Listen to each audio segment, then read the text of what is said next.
আসসালামু আলাইকুম দর্শক, সকলকে শুভেচ্ছা সহ স্বাগত। আমি মনির হাসান।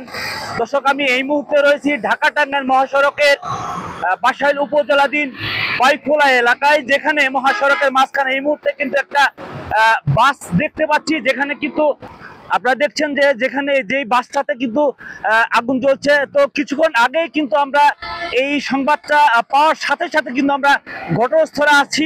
আমরা দেখতে পাচ্ছি যে উৎসুক অনেক মানুষ কিন্তু এখানে রয়েছে, তাদের সাথে আমি কথা বলার চেষ্টা করব। আসলে ভাই, আপনি এই যে আগুন ধরার বিষয়টা গাড়িতে, এটা মানে কতক্ষণ আগে ঘটছে বা কিভাবে ঘটছে?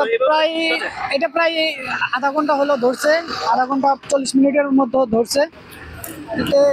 পিছন থেকে একটা শব্দ হলো, শব্দের পরে আমাদের গাড়ির মাঝে ধোঁয়া, কিন্তু ধোঁয়ার মাঝে কিছুক্ষণের মধ্যে মানে দুই তিন মিনিটের মধ্যে পুরো বাস আগুন ধরেছে। আপনি কি এই বাসে যাত্রী ছিলেন? জি, আমি এই বাসে যাত্রী ছিলাম। আজকে কে ছিল? আমরা আরো দর্শক, আমরা আরো কয়েকজনের সাথে কথা বলবো। আমি হজের থেকে আসার লইছিলাম, আজকে প্রথম হজের থেকে আসে এই গাড়িতে আমাকে উঠে দিছে পাবনার গাড়িতে আমি 2 রেখাত নামাজও আদায় করছি বছর। আর ওই সময় গাড়ি চালাইছে, আর চালানে হাতে হাতে একটা আওয়াজ হইলো, আওয়াজ হওয়ার সাথে সাথে ধুমা গন্ধ, এর ভিতরে আগুন জ্বলে উঠছে। দর্শক, আমরা আরো কিছু মানুষের সাথে কথা বলবো যারা এই বাসের যাত্রী ছিল। এই বাসের যাত্রী আরো কেউ আছেন? ভাই, আপনারা কেউ আছেন? আপনারা কি এই বাসের যাত্রী? আচ্ছা, কিভাবে ঘটনা ঘটতো বলেন তো? আসলে বলতে গিয়ে আমরা ভিতরে ছিলাম, ঘুমাইছিলাম, পিছন থেকে একটা বোম ফুটার মতো শব্দ, তারপরে এরকম হয়েছে। এটা কতক্ষণ আগে ঘটছে? আনুমানিক 20 মিনিট আগে, 20-25 মিনিট এরকমই হবে। এরকমই হবে, এর চেয়ে বেশি হবে না। আচ্ছা, যখন এই যে এই ঘটনাটা ঘটলো, তখন আপনাদের কি ধরনের প্রতিক্রিয়া হয়েছে? আরে নিঃশ্বাসই লইতারি, নিঃশ্বাসই বন্ধ হয়ে যাচ্ছে, মনে হচ্ছে এই জীবনে আর বাঁচতাম না। আপনার ড্রাইভার তো পালায়ে গেছে, দরজা আটকানো, ওরা তো কেউ খুলে দেয় না। কিভাবে আল্লাহ পাক যে বাঁচাই রাখেছে সবাইকে, আল্লাহর কাছে হাজার হাজার শুকরিয়া। দর্শক, আমরা আরো কিছু মানুষের সাথে কথা বলবো, তারা জানাবেন যে এই যে ঘটনাটা বাসে এই মুহূর্তে কিন্তু আমরা যদি দেখাই,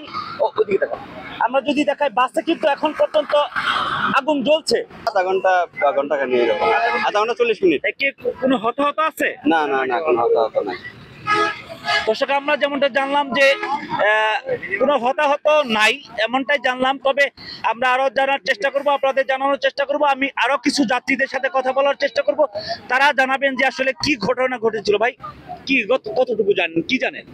আসলে আমরা ঘুমাইসা রয়েছি, হঠাৎ করে একটা শব্দ হইলে পিছেতে শব্দ হওয়ার সাথে সাথে আমরা গেটে আস্তে আস্তে এখন দেখতেছি পিছে আগুন ধরে গেছে অর্ধেক। পরে আমরা কোনো মতো খালি গেটটা খুলা সবাই বাড়াইছি, কিছু মানুষ জানালা দিয়ে বাইরে হয়েছে।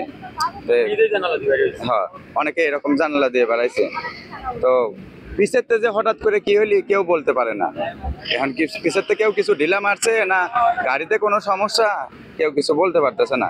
খালি আমরা শব্দ হওয়ার পিছেই দেখলাম যে মনে হয় 30 সেকেন্ডের সময় দিই নাই, এর ভিতরেই আপনার আগুন ধরে গেছে। আসলে আমরা জানার চেষ্টা করবো কি ধরনের ভীতিকর একটা পরিবেশ সৃষ্টি হয়েছিল, এই বিষয়ে কিছু বলে। না, এইখানে যখন শব্দটা হলো তারপরে মনে করেন যে আপনার আগুনটা ধরে গেল। পিছন থেকে আমরা নামতে গেট আটকানো ছিল। গেট আটকানোর পরে আমরা তো গেট দিয়ে নামতে পারি না, আমি আর নামতে জানলা দিয়ে। পরে গেট খোলা হয়েছে, গেট খোলার পরে সবাই বের হয়েছে।